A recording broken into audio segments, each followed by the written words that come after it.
We've always believed that one of the best ways to create more health in your marriage, in your life, in every part of your life is really to connect with a healthy counselor over the years to work through stress issues, anxiety issues, to just kind of help navigate life's different problems. And we're so excited to have a counseling partner now that's able to do this for you through the internet. You don't have to go sit in an office. You can, from your phone, from your computer, sit down with a licensed professional Christian counselor who is custom fit for you and for what you're facing and what you're experiencing. That's right. And as listeners of this podcast, Faithful Counseling is giving you 10% off your very first month. That's 10% off your first month. So you have nothing to lose and everything to gain by doing this. Christian counseling is a game changer. So go today to getfaithful.com/nakedmarriage.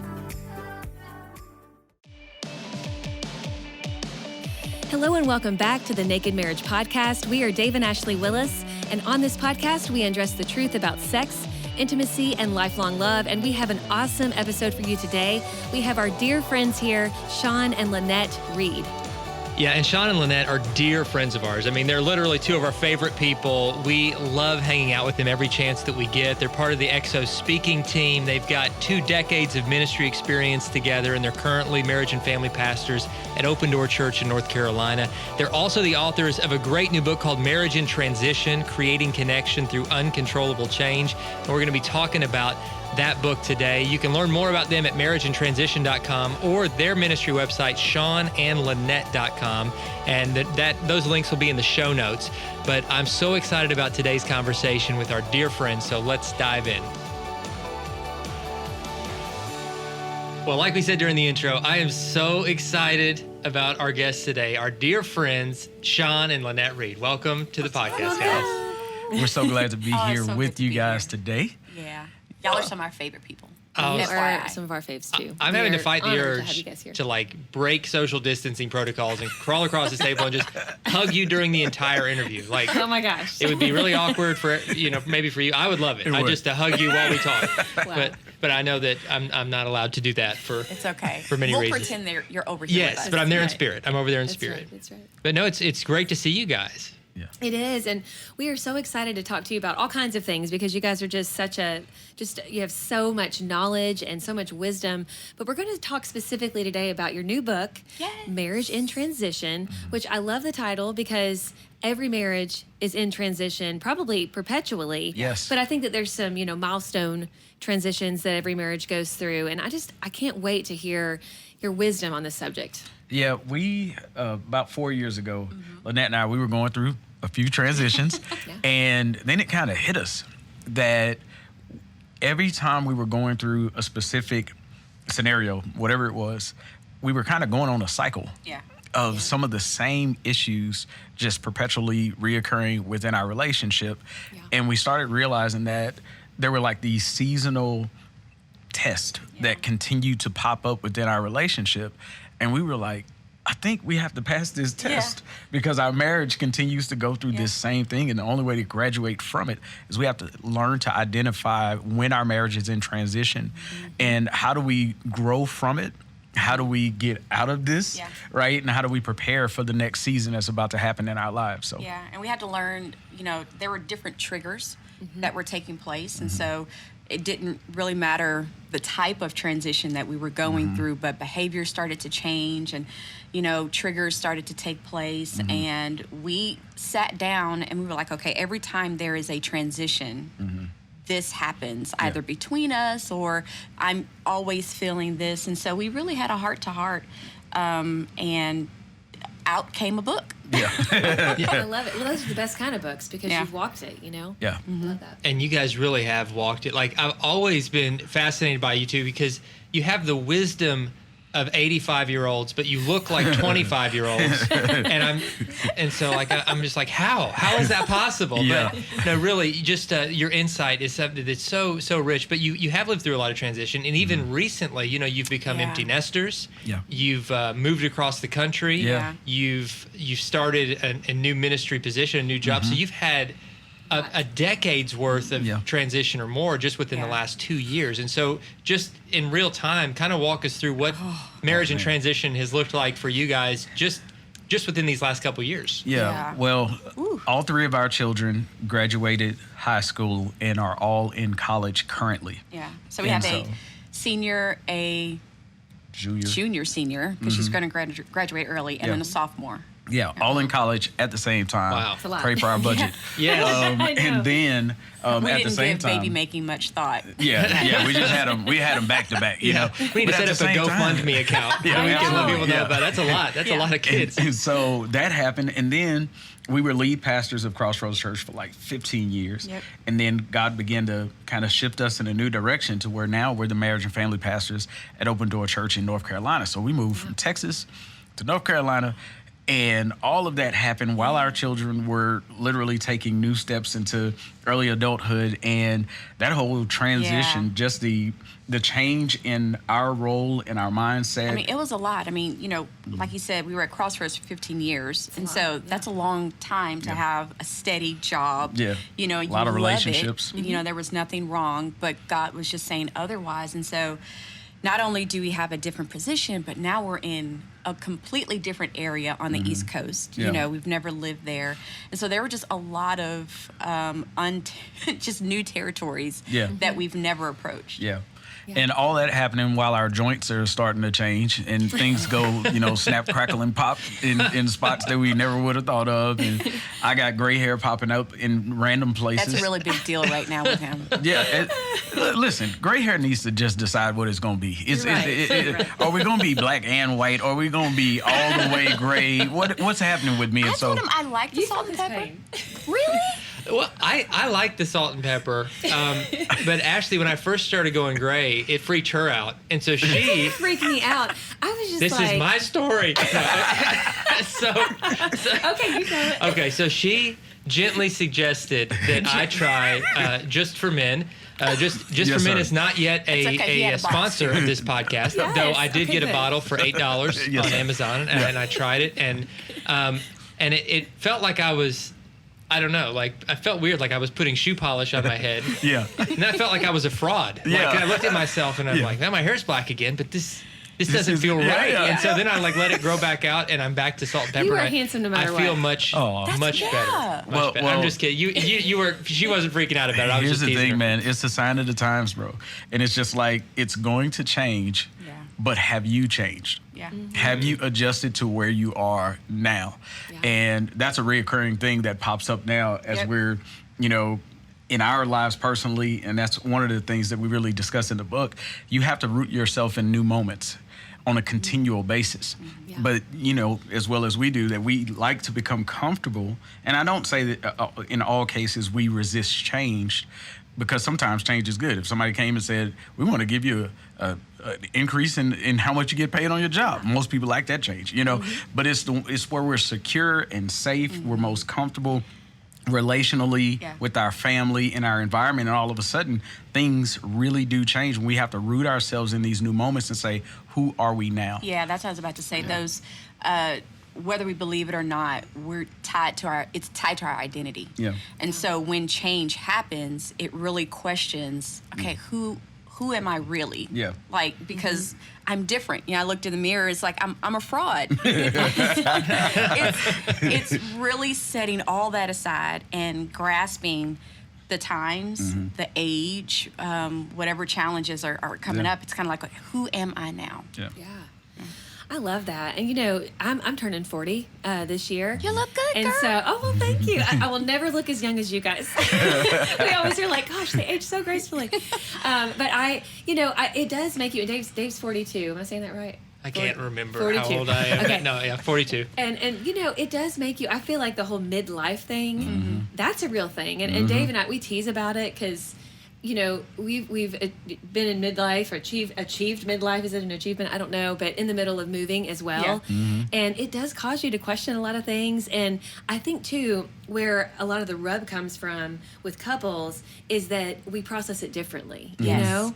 And I think a lot of times, especially when it comes just specifically to the whole midlife change, there can kind of be this identity crisis. Absolutely. And I think both of us have felt that to some extent. And I think with men especially, and we've heard from people and then just living it can kind of sometimes manifest itself in frustration and anger Yes. because I mean, have you guys seen that? And Oh. I mean, talk through that for a moment, because I know a lot of our listeners can relate. We may experience the same circumstances externally, but how we process it and respond to it is always going to be unique. Yeah. The way, if I go back to, our first child, we had 3 children within 2 years, 2.5 years. Wow. We had 3 children within 2.5 years. And so that being said, how she felt about the pregnancy and what she dealt with, postpartum depression or physical changes that she was going through. And in my mind, I was just like, this little child is taking up my time, and I want my wife back. And I'd like to have her now. and yet we're taking care of all the responsibilities there. She began to feel neglected because I was working extra time, because my focus in that moment was we need more money and we need it quickly. And so I became really task driven in that. And ultimately we become offended at one another simply because we're going through the transitions differently. I remember we were riding in a car with some friends of ours, and they're much older, and we started talking about the concept of the book, and she was beginning to talk about when their road to empty nesting and how she felt, and she was just kind of, there were nights I cried, and it was hard for me to get over, and he was like, oh, I was happy, but the thing is, he never really knew that she was crying those nights. He had no idea the adjustment and the turmoil. And so just having a conversation of how are you dealing with this transition, even though this is a natural transition, everybody's going to go through with it. I want to know, how are you dealing with it, so that we can be on the same page and so that I can meet your need. Yeah. The way we say it is transitions force decisions that test your togetherness. Oh, yeah. Yeah, that's good. And that's the thing. Transitions force decisions that test your togetherness.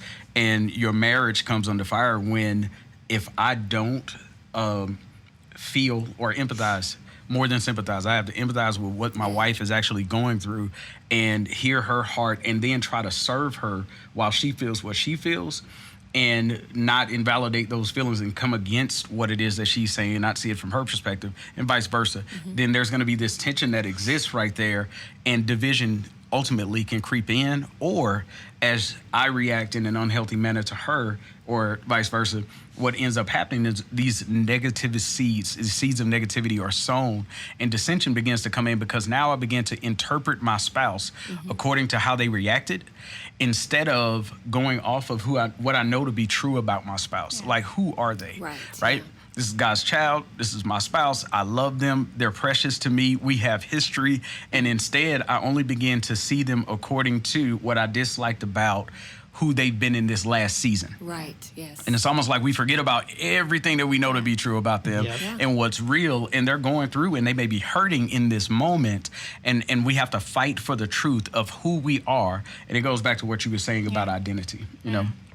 It's so true. And what would you say, just for listeners to kind of get their minds going here, what are some major transitions that would you say most couples go through in life, like the milestone transitions, just to kind of be on the lookout for those? Yeah. So the thing about it is, it could be negative transitions, hard transitions, but it could also be great and celebratory type transitions. So definitely the birth of the first child. Oh, yeah. Yeah. Remember that. That one's tough. Moving in, actually, whenever you go through that moment where you really begin to process your wealth building together, when you start talking about legacy and budgeting together, that's huge, because for a lot of couples that we even counseled recently, I mean, it's still, they've been together for 10 years and it's still his money and her money. Oh, yeah. And so there's division even in how they manage their resources together. And so that transition for some has never happened into unity when it came into finance. And so I would say that I also look at it kind of those midlife crises. I mean, that's serious. When you're hitting the edge of the hill, or you're on the hill and you're at that spot where and things are changing. I think other transitions are promotions on jobs or having to move to another city. In some ways, and I know this is going to sound for some people like it's really small, but I mean, moving from one neighborhood to another is huge. And then also getting to a point where empty nesting is beginning to happen, or when you're at that place where you're considering, hey, our parents are getting older. Yeah. Oh, yeah. You know, Yeah, and that's what I was going to say. Caring for loved ones. Yeah. Is The big one. huge. Yeah. Yeah. And so all of those, and if you are a parent and then your children are going through their own transitions where they're at the toddler age, and then all of a sudden you're talking about junior high, Lord God, junior high, and then high school is It a would whole suck nother up world. all of your time. Yeah. And so in each of those different seasons, life looks differently, and challenges are going to hit us that we've never gone through together as a couple, as a team. And having a plan in each of those scenarios, because it's a different season, you have to literally rise to the level of that challenge and respond with unity. Yes. Otherwise, those transitions are going to test your togetherness, you know?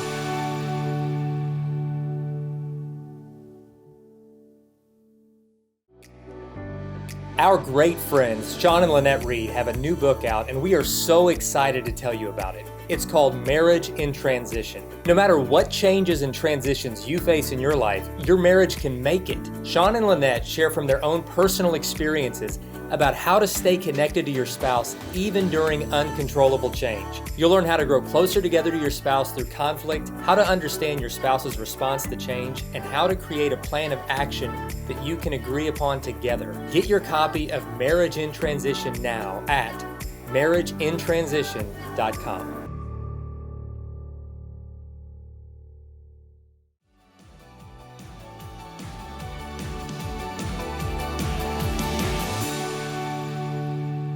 You know, it's take the example of someone gets a promotion on the job, but that's great. That's wonderful. It's like, yes. You know, it moves you closer to financial freedom. But what they may not understand is with that promotion may come a little bit more responsibility on the job, maybe extra hours. Stress. And so Stress down from the responsibility. line, you know, 2-3 years later, the other spouse may think, well, you don't have time for me anymore. We don't spend time together.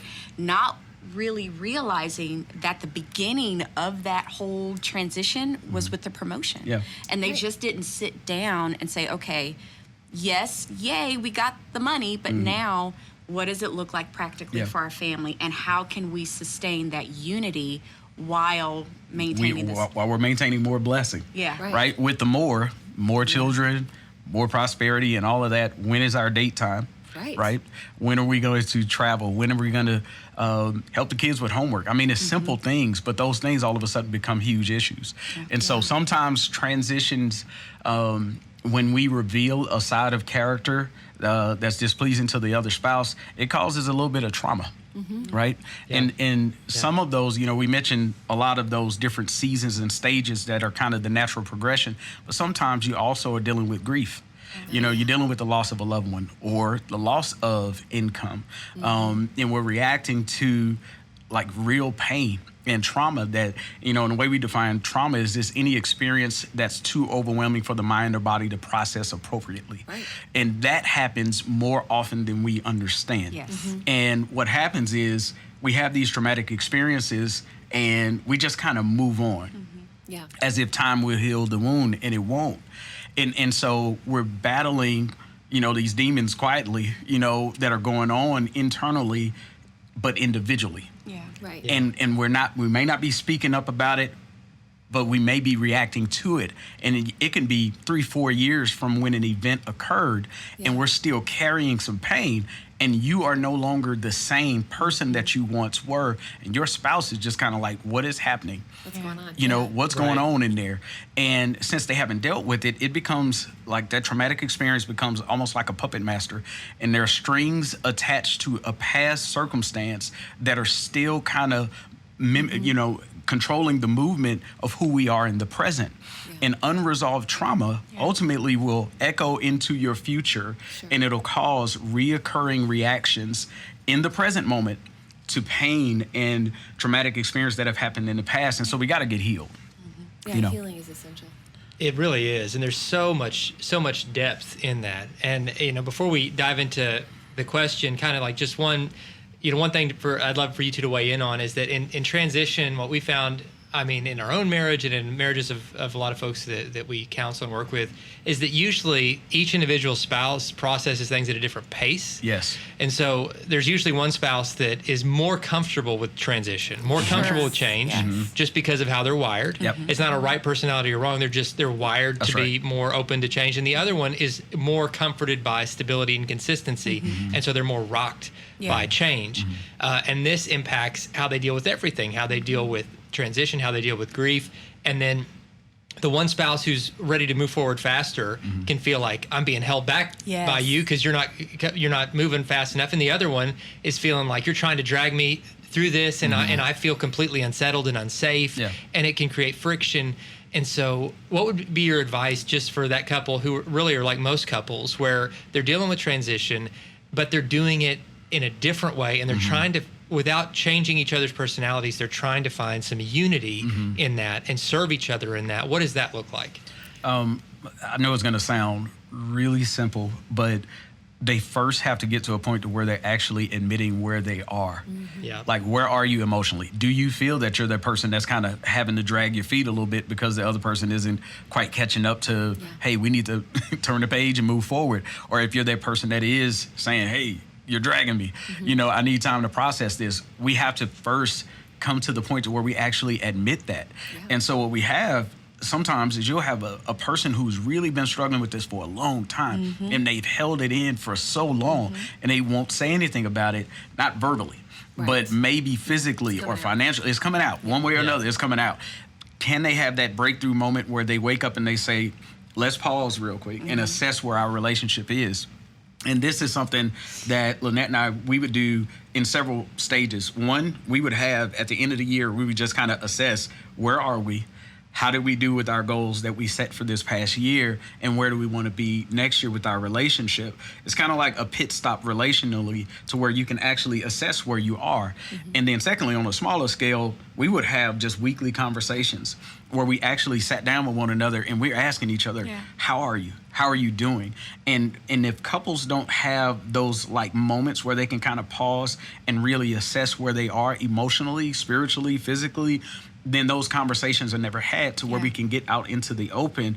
Like, this is where I am in the context of the changes that are going on. Yeah, and I think just being open and communicating with one another is huge. And I know that may sound overrated or a repeat, but it really is a difference maker for me to say, hey, this is where I am. I know this is where we want to go. I know this is where we're trying or aspiring to be as a couple, but here is what I'm having a problem with, and I just need your grace, or I need a little bit of patience, on my way there. But I think that if you can maintain as a couple, here is where we are, but there is where we want to be. And in between is where we need to figure out how to get there. But we want to get there together. Right. And so that also requires a level of humility that if all of a sudden my wife comes to me, and there have been many a times where Lanette has come to me and she's trying to share something, and I don't, she's gonna keep me on the spot, y'all. And so for me, the challenge was when she would say, I felt like this, or here's kind of the reality I'm living in, I would jump on the defense and I'd defend my position or defend why I did, so on and so forth. And that began to shut her down, right? And so there's a level of humility that has to exist on behalf on each spouse's part to where we say, okay, I need to hear them out before I judge them, before I throw stones at what their perspective is. The goal is not to be against one another. It's to get through this thing together. It's to be a team that's unified, moving forward together, right? Through all the ups and downs of life. And I need to hear them out. If I don't set appointments and scheduled meetings to hear them, then I won't. Or when they do decide to share it, it may come at a random time where my mind is not there. So let's carve out sanctified special time for us to hang out and talk about what's on our heart. And then when they're speaking, we're actively listening, right? And we're listening to understand, not to fight. I love that. So good. You guys, if you want to get a copy, and I know you do, all of you listening, it's an amazing book, as you can tell. It's called Marriage in Transition, and you can get it at marriageintransition.com. It's available now. Get your hands on this. There's so much more that we could talk about. We're going to go into our question, but all of this is so good, you guys. I love it. All right, our favorite time in the podcast, it's our Q&A, live Q&A, and as you guys know, we never see these questions until we are doing them right now during the recording of this podcast. And if you want to submit a question, you can submit that at NAKEDMARRIAGEPodcast.com. And so, Dave, do you want to read today's question? Sure, yeah, and thank you for the question. I'm looking forward to seeing what we've got, and really looking forward to having Sean and Lanette here. Yes. That means I can throw all the hard stuff to them and just sit back. So, get ready. Yeah. So no, this is gonna be good. So the question says, my husband is a pastor at the church where his parents pastor. They believe that ministry is first with your relationship with God, and that marriage comes after ministry. My husband and I have been struggling in our marriage for a while, and his mom has mentioned things about me wanting to take him away from them and out of ministry. I honestly don't believe that I have ever taken him away from ministry, but it is hard on me to not be able to spend as much time with him during the week as I would like to due to his church commitments. I feel like my husband is being pulled in two separate directions, and I don't know what to do. Do you have any advice for me? Well, it's a great question, and I just hear the pain in this wife's heart because she's wanting a very good and natural desire, which is to be with her husband. That's right. And her husband's parents, though I don't know any of these people obviously, and I don't want to make judgment calls about anyone's faith or motives. I think they're probably believing they're doing the right thing. But biblically, God's made this one clear for us, and that's that our relationship with God is first, but then our marriage supersedes our work. Yep. It supersedes, that includes our ministry, all of those things. So, the church is Jesus's bride. Yeah. And if you love someone else's bride more than your own bride, then that person is a mistress. And so if you're treating Jesus's bride as your bride, then you're actually cheating on your bride. Yeah. You got to put your bride first, and we do that as a way to honor our bride. It's Jimmy Evans talks about this in what he calls the law of priority, where he gives a very solid biblical case for how, yes, God first, but that does not include our work, our ministry, our work obligations, our spouse right under that, and then our children, and work has to be kept in its place. And ministry in this case is a form of work. It's sacred work, but it's still definitely not more sacred than your marriage. That's right. And should never sabotage your marriage. So I will step back now and let all of these other brilliant people weigh in on this. Yeah. Go ahead. Well, I thought, first off, that was a phenomenal answer, and I totally agree with you on that. My other thought was, in the beginning, God creates man and woman. He joined them together, and that was the first ministry ever created. That is the first ministry, and that is the ministry of family. Yes. My wife and I, we were talking about this today.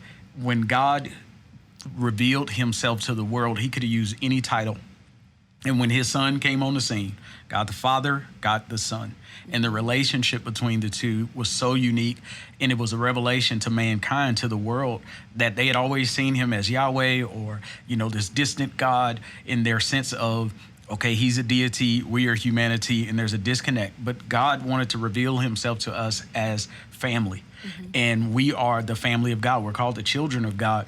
And so there's a lesson even in that, just who he is. Family is important. God first, then your family. Yeah. And they need to be our priority. Yeah. And for the young lady who submitted, I want you to know that you are entitled to that relationship. That's right. That what you feel right. And you're entitled to have a pure relationship with your spouse. So. Right. Yeah. And I want to say, I think there's another layer to this, because she mentioned her mother-in-law said you're taking him away from us. That's right. So this isn't just a ministry thing. This is an in-law. Boundaries need to be put in place kind of thing. And I know, her husband is in a really tough position, because his family is also part of his work, his ministry work. And they're kind of putting him, choose, do you choose the ministry and us? We're clearly part of the ministry, or your wife. Yeah. And that's a terrible place. If you're listening and you are in-laws, please never do that to your married kids. That's right. And I'm sure, again, like Dave said, we don't know these people. I'm sure in their mind and heart, they feel like they're doing right. But really, it's about control. Well, and it's about not allowing the transition that needs to happen of leaving and cleaving and becoming husband and wife. They're coming in, in front of that. They're trying to put themselves ahead of that. And so I just want to say to the wife who wrote, talk to your husband. He needs to be the one to set boundaries here. There's a great book called Boundaries by Townsend and Cloud that's been around for years. It's even been updated to the modern world today. Definitely get that in your hands and read it, because it is hard to establish boundaries with family, but it is essential. And they're not going to like it at first. Your mother-in-law is going to think you're terrible, but she will come around because God's going to work on her. God's going to do the bidding here. And just don't lose faith that he is going to be at work for you. But you, again, I want to reiterate what Lanette said. You're totally in the right here. What you are feeling is right, and your marriage needs to be a priority. And so I want you to know we'll be praying for you as you guys establish these boundaries together. Man, these are great answers. And so thank you for that question. Our prayers with you, and for all those who might feel like they're kind of stuck in a similar situation, that God would guide your steps toward being able to put your marriage first the way he intended, and do it in a way that's going to bring healing to everybody involved. So thanks for weighing in. Once again, thanks to our dear friends, Sean and Lanette Reed, two of the most awesome people on earth. Oh. We love you guys, and we're so excited. We're just so excited that you're here, and we're so excited that the EXO conferences are going to be happening with you guys speaking. And if you want to come and see the Reeds in person or join us for a virtual event, go to xomarriage.com. You can get the full conference tour, and on that same website you can also get a lot of other great resources. And once again, I want to make sure that you pick up a copy of the book Marriage in Transition, Creating Connection Through Uncontrollable Change. You can get that at marriageintransition.com or anywhere books are sold. And if they don't have it where books are sold in your town, tell them to get it and carry it, because your town bookstore needs this book too. That's right. It's going to change lives, and it could certainly help change your marriage. Thanks so much for listening. Do us a favor, leave a review and subscribe to this podcast if you haven't already. That helps other people discover it. We appreciate you so much, and we'll see you next time.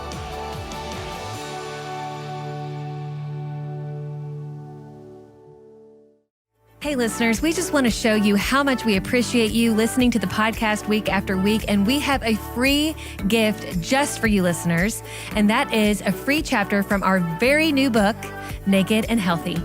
That's right. The chapter is called In Thickness and in Health, which is one of my favorite chapters in the whole book. It's about our misadventures, our wins and our losses, and kind of our journey toward physical health. It has some of my favorite stories in it. And again, we want to give you this chapter for free just for being a listener to this podcast. So all you have to do is pull out your phone and text Naked Marriage, all one word, that's NAKEDMARRIAGE, to the number 31996. Naked Marriage to 31996, and we will send you that free chapter. Thanks again for listening.